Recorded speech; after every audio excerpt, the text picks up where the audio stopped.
Bueno, me comenta Jorge de los Santos que intenté en unos minutos explicitar mi posición acerca de la posibilidad de considerar la obra de arte contemporáneo como un acto de resistencia y no como un dispositivo de reproducción de una ideología o de un imaginario dominantes.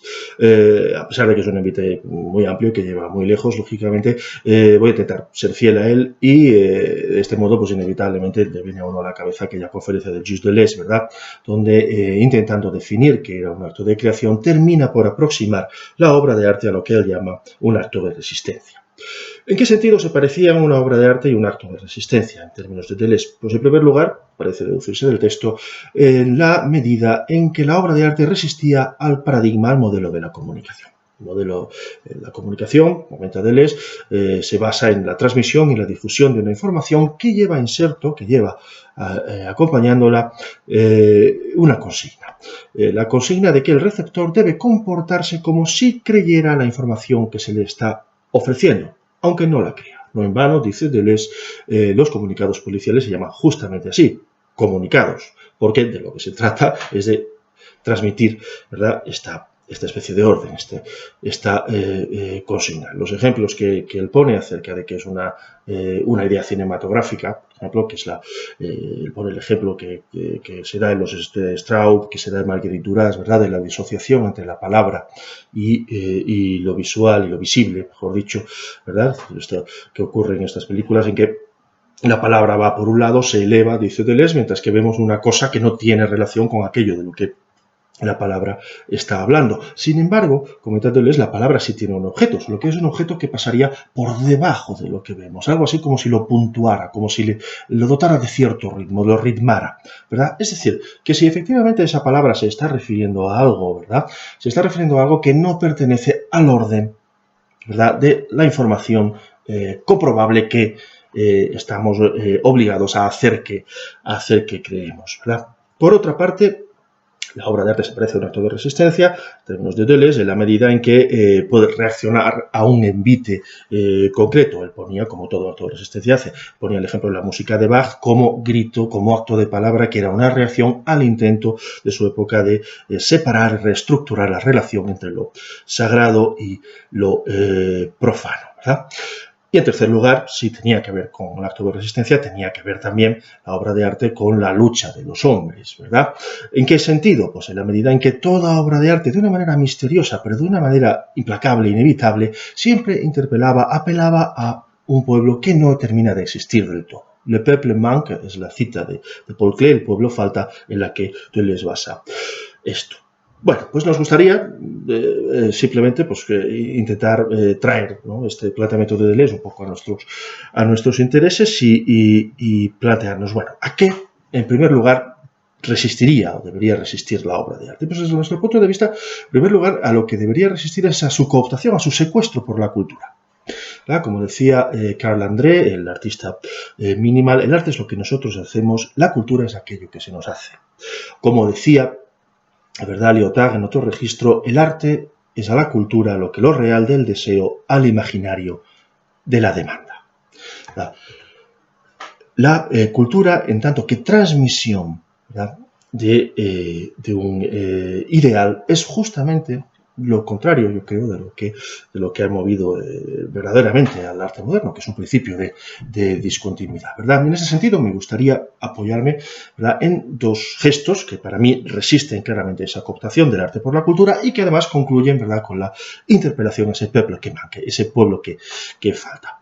Estos dos gestos en los que me quiero apoyar son, en primer lugar, el gesto duchampiano. ¿Por qué? Porque Duchamp plantea la posibilidad de una transmisión del arte no en términos de reproducción de ese ideal, ¿verdad?, cultural, de un ideal de la pintura, en su caso, podríamos decirlo así, sino en tanto que memoria viva.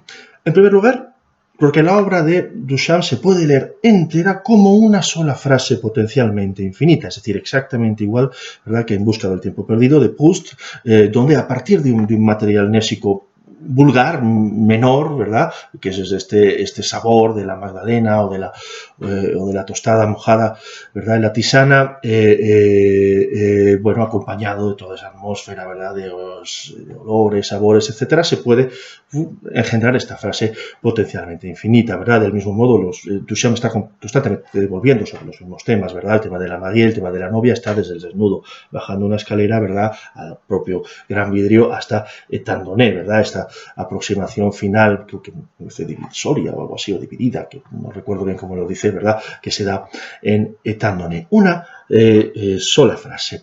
Por tanto, una sola frase hecha de material nésico. Esto es muy importante. Es decir, el gesto de Duchamp no es, como han querido ver algunos filósofos muy preocupados por la definición del arte, etcétera, simplemente una negación en seco del ideal de la pintura, ¿verdad? Sino más bien es un operador de transformación, de desplazamiento. La rueda de bicicleta, decía el propio Duchamp, para lo que se viera para meter en movimiento, mettre en mouvement, para poner en movimiento el pensamiento, si lo quieres decir así, para devolver la pintura al pensamiento y poner el pensamiento en movimiento. No hay que olvidar nunca que para Duchamp los ready-made eran sobre todo materia gris, no objetos, y eran memoria, puramente memoria en movimiento. Él mismo lo dice así, y de hecho no es raro ver cómo migran de unos dispositivos a otros, de un medium a otro, ¿verdad? Los mismos ready-made, los mismos objetos, los mismos materiales nésicos de memoria con los que Duchamp trabaja y se escribe a sí mismo, ¿verdad? Constantemente.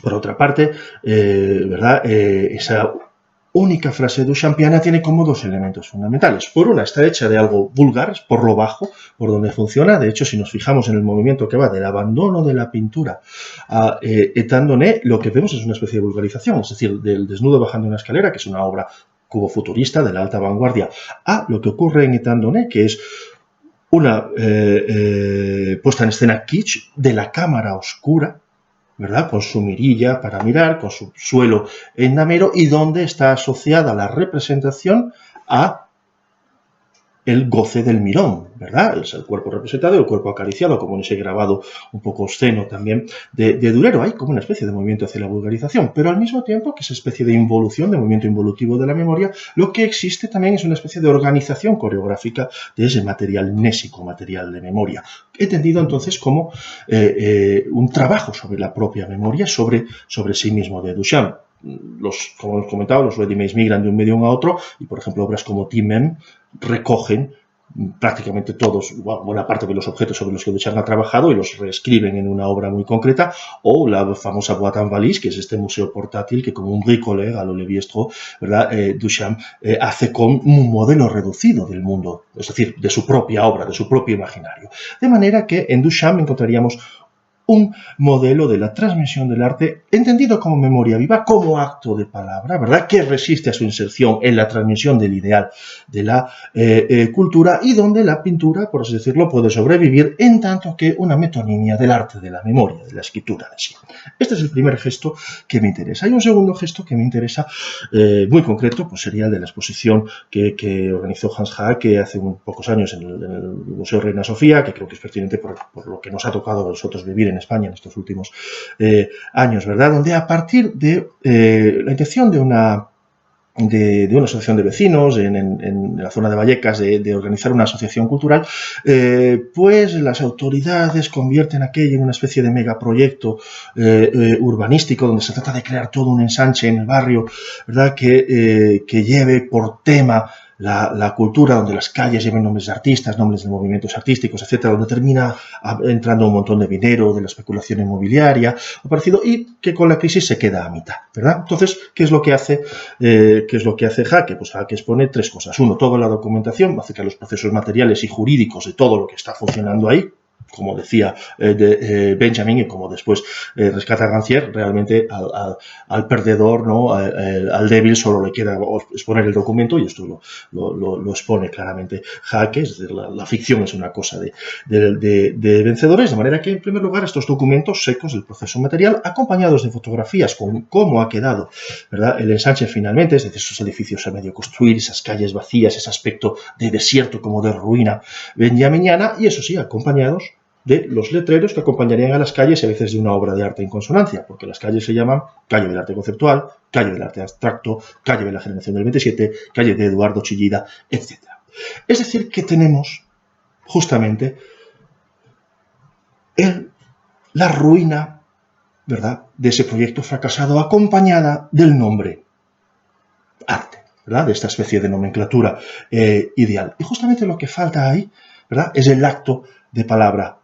Es decir, es la obra de arte en tanto que, es decir, esa práctica de memoria viva que justamente estaba en el origen, ¿verdad?, de lo que había planteado esa asociación de vecinos. Es decir, al representar, al mostrar justamente esa tensión, esa oposición entre la memoria viva que falta y el nombre del arte, que es una especie de consigna, y ahora debes comportarte como si esto efectivamente fuera arte, fuera cultura. Hack está haciendo, además de una metáfora potentísima en relación con nuestro país y con nuestros días, pues una interpelación formidable justamente a ese peuple qui manque, a ese pueblo que falta.